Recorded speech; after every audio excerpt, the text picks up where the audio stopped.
welcome Everyone's Creative.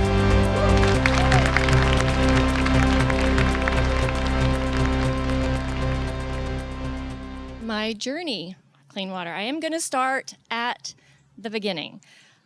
Mostly. I think I was about 2 or 3 in this photo. I was not born in the U.S. I was born in rural Australia in a hippie community, and we did not have running water or electricity. We lived off the land.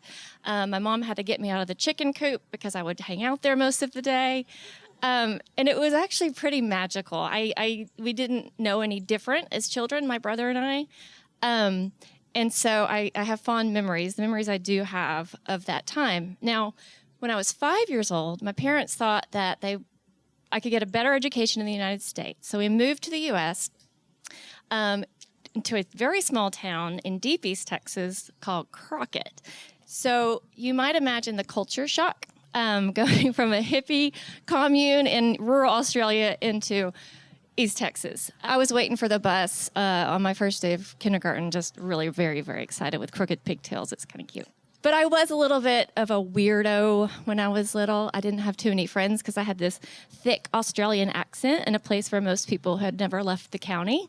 And I said things like tomato sauce and ta, and so I was a little bit avoided by most people. I did eventually form some friends. This is a picture of me in high school, a very, very awkward picture of me in high school with the big bangs and a Batman t-shirt and my boombox. So I wasn't exactly cool, but I sure thought I was. And from high school, I came to the University of Texas here in Austin. I actually started my undergrad journey in civil engineering. And I was a civil engineering major for 2 years until I got intimidated out of the program. And I've always been, bummed out about that. I would go to my advisors' meetings and nobody there looked like me. But I think it probably ended up for the best. I was taking speech classes to get over my fear of public speaking. And so by the time I was a 5th-year senior, I went to my advisor and I said, hey, I just want to get out now. So what can I do? And he said, well, here's your major. You're on your way. So from there, it worked out well, too, because I went on to law school. So I went to law school at SMU in Dallas, where I focused on environmental law. And I really, really liked it. I enjoyed my time at law school. I didn't enjoy the law so much, but I loved being the president of the Environmental Law Society, and I became the chief editor of the newspaper, and I wrote really liberal things in a very conservative school, and I really thought that was cool. But out of law school, I got a job offer at a finance firm doing securities law. And I just couldn't turn it down. It was some good money, and it was really exciting. So I did. I worked in Dallas doing that at the finance firm for a couple of years. And my heart was not a good fit for that job. Now, I learned a ton. And I was also the only female in a department full of men, and I was really young at the time, and I was telling them what they could and couldn't trade. And that was a tough road, let me tell you. So I kind of burned myself out. I moved back to Austin, and I worked at a law firm here for a little while. That's when I kind of thought I wanted to be a lobbyist, and I also found that wasn't a very good fit for me either. I spent a lot of time when I came back to Austin being pretty blue, and I didn't know why. I was doing everything that I thought I was supposed to be doing. I was using my law degree and on the right track, but I didn't feel like I was connected to the world, and I didn't feel happy at all. This is a picture of me in bed with my cat, cuddling, because I did that a lot. I wasn't super inspired to get out of bed every day. Now, a few years later, I got the opportunity to travel to India, and I spent a month there, and I got to volunteer at some orphanages, and I learned so much more about this different culture and how these children could thrive given the right circumstances. And that's when I started to feel like I might know what I want to do. If nothing else, I wanted to learn more about these different situations and how people's lives can improve, and how just having basic necessities is happiness.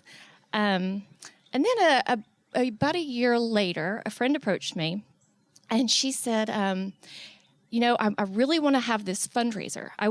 My father's village in Kenya, all the livestock are dying. This was during a very bad drought in Kenya. And she said, I want to raise some money so we can purchase some more cows and goats for this village. And I said, you know what? I totally want to help you. So I got really involved with the project, did a lot of research, I made a lot of calls, and I realized, we could totally help the livestock in this region, and we can also decrease all this time the women are spending walking back and forth to get water that's not even really safe to drink, and the infant mortality was so high. And I thought, what we got to do, you guys, is drill a well. And everybody said, yeah, let's do that. And we had no idea what we were doing. But we did it anyway. We had a really crazy fundraiser, and I'm going to get back to that here in a minute. And we raised $25,000, and we flew to East Africa, and we drilled a hole in the ground. And I remember being on the airplane flying over that first time and thinking, oh my God, I've lost my mind. I don't know what I'm doing. But it ended up working out really well. This little girl, Joy, was on the drill site with us when we were there. And when you're doing these deep drills, these deep boreholes, it takes a while. It takes a couple days. And so you kind of wander around the drill site and you get to know the community. And she became my little buddy and followed me around. And as soon as we hit water and started running the pump test, she was saying to me, Maji, Maji, Maji, that is water in Swahili. And I knew enough to know that, we couldn't drink the water quite yet. They had to tell us that it was potable and safe to drink. But then when they gave us the thumbs up, I took one of those big liter bottles of water that was empty, and I filled it up, and I brought it back to her, and I swooped her up. And she drank that water in what seemed like one big gulp. And I was holding her, and I could feel her happiness and joy and relief. And I knew that her life would be different from that point forward. So on that first trip, I decided, this is what I want to do. I think this is what I'm supposed to be doing. So I pretty much dropped everything else in my life, and I started working on building this nonprofit. And I also started to realize pretty quickly that we had gotten incredibly lucky, that most of the water systems in East Africa and in all of these developing countries are actually not working. This was on our second drill site, which was an incredibly stressful drill. We weren't hitting water, and nothing was coming out of the ground except for this dust. And I thought, wait a minute, you're just supposed to drill and the water comes out. And nobody around me really knew what they were doing either. Now, we did eventually hit water here, but after this trip, I came right back home and I started stalking every scientist and engineer that I could find, because I knew that I needed to put together a technical team of experts who did know what they were doing. So we now have 80% women, by the way, a technical team of experts that are hydrogeologists and engineers. And they vet and plan and follow up on every single project. And that makes all the difference. So we have a really big, beautiful group of artists and creative people who have really amplified the work of Well Aware and brought the work that we do over there here. And one of those people is Brad Fieser with Hardy Films, and he created, this is just the trailer of the mini doc, but we have the mini doc on our website if y'all are interested. For me, I've got all of these amazing people. That's how I get to do what I do. Every person who works at Well Aware is affected very individually by their mission, and that those passions coming together is what makes it such a successful organization. My name is Sarah, and we are from Austin, Texas. My name is Mike Mutko. I'm working with Well Aware. After a few dinners and meeting with Sarah, and she just looked at me one day and she went, "Do you want to go to Africa with me?" And I said, "Yes." It sounded really epic in our heads when we were thinking about it. Almost took out some kids and Gavin, but luckily everyone was safe. Put a new propeller on it, and we were off to the races again. Take these blindfolds off of my... Okay, it's looking good, guys. Learning that we probably cannot work in a community and having to deliver that information is the hardest part of my job. Your health and safety is our #1 concern. This is why what you give makes a huge difference. A joke. It's just the most rewarding experience I've ever had in my life. People, as soon as they saw you, they're all with a smile. This life we lead, I see love. I realize that we are all interconnected, and it takes all of us to make change and be a community and have prosperity.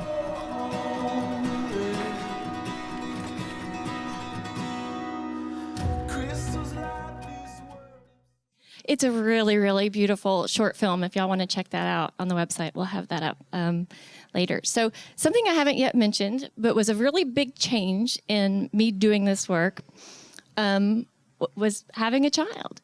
I was not expecting this in my life, certainly not at this time, but Violet Aurora was born in January 2012, and it shook my world. And I honestly didn't know when I was pregnant if I was going to be able to continue the work that I was doing on the other side of the world.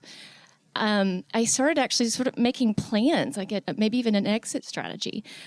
But as soon as she was born, and I was caring for her and talking to my team in East Africa and realizing that what I was providing for her, I was nursing her and keeping her clean, that these mothers that we work with in Kenya and in East Africa are terrified every day that what they're providing for their children is going to harm them.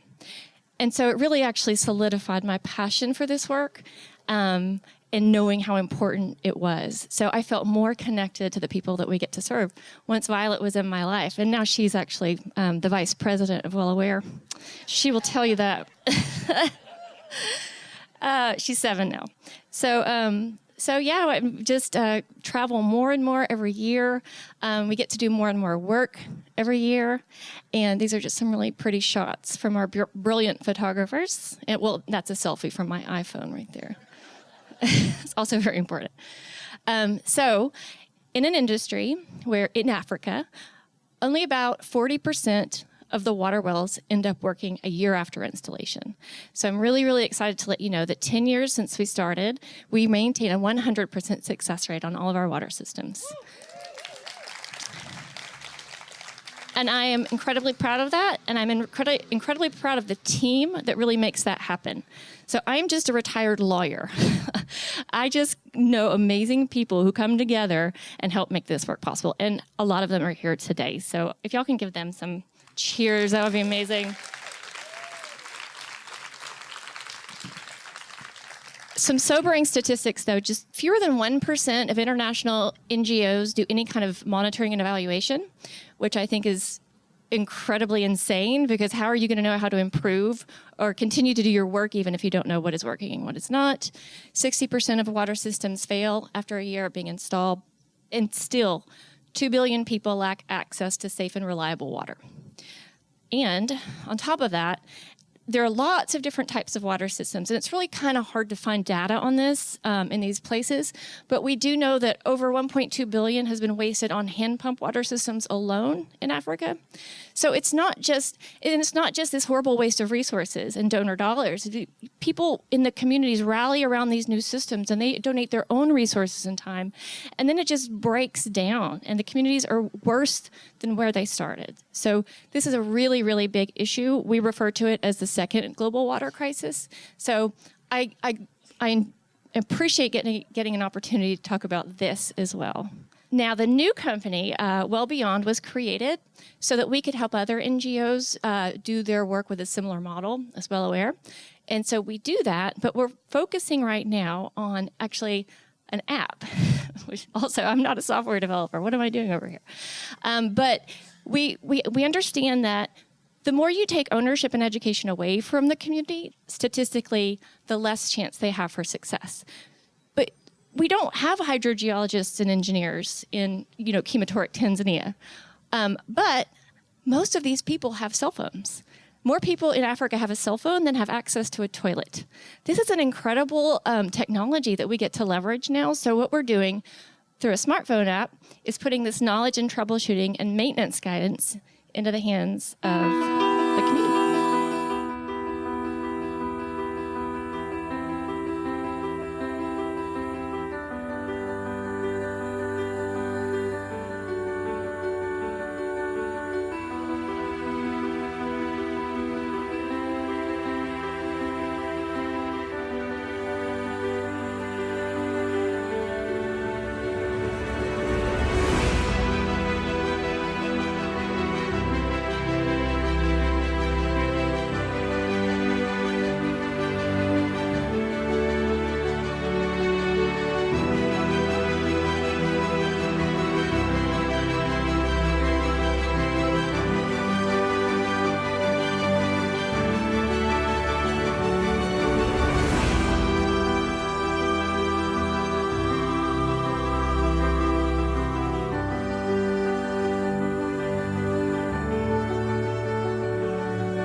find out right about where the water level is, right here.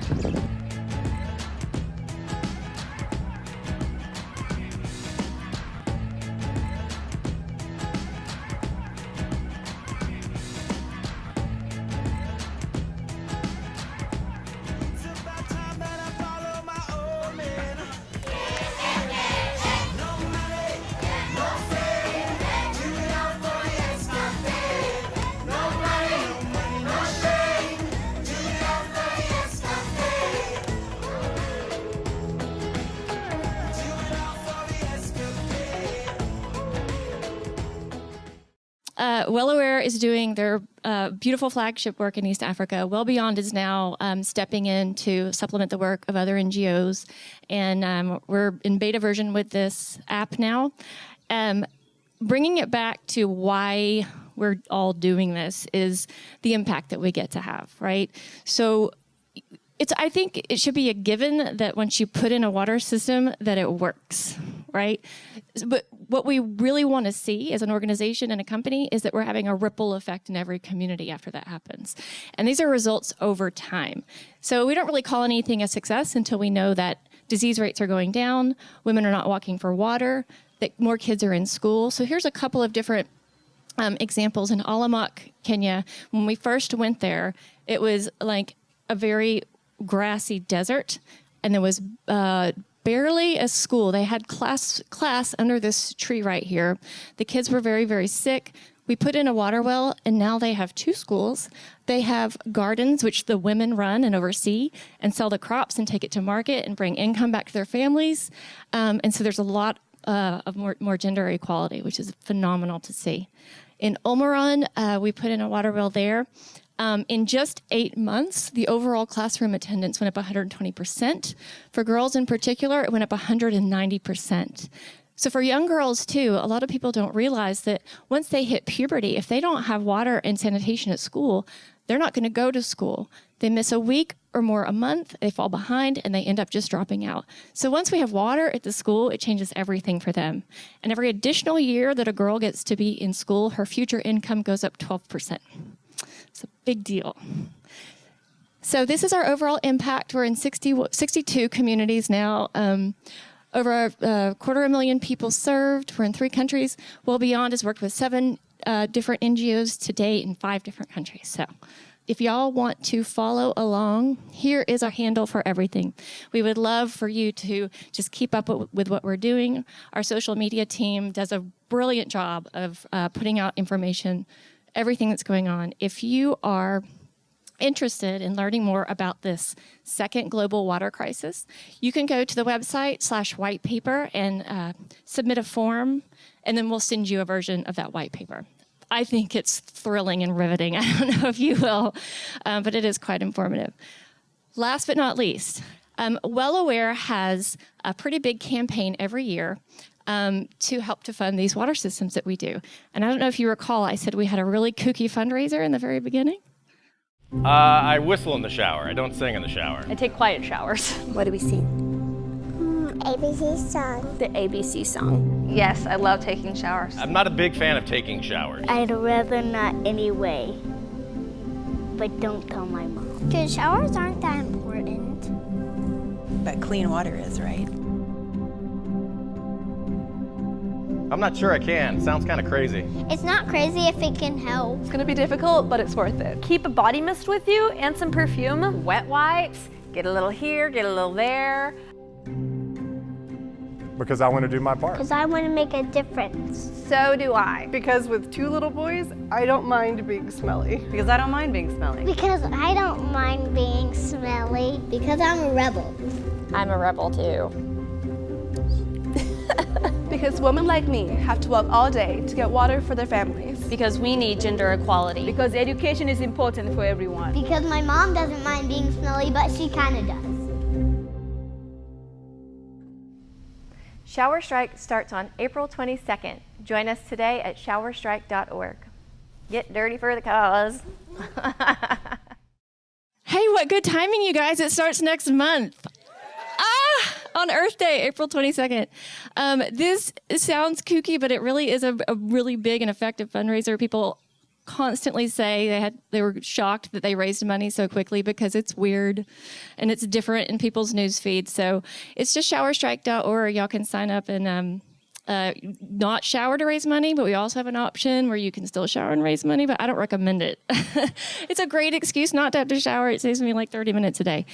So thank you for considering that. It is a big deal to our organization and our communities to have a successful shower strike every year. It's our 11th year of not showering. Thank you guys again so much for hearing me out and having me. It is a huge honor. Thank you, thank you.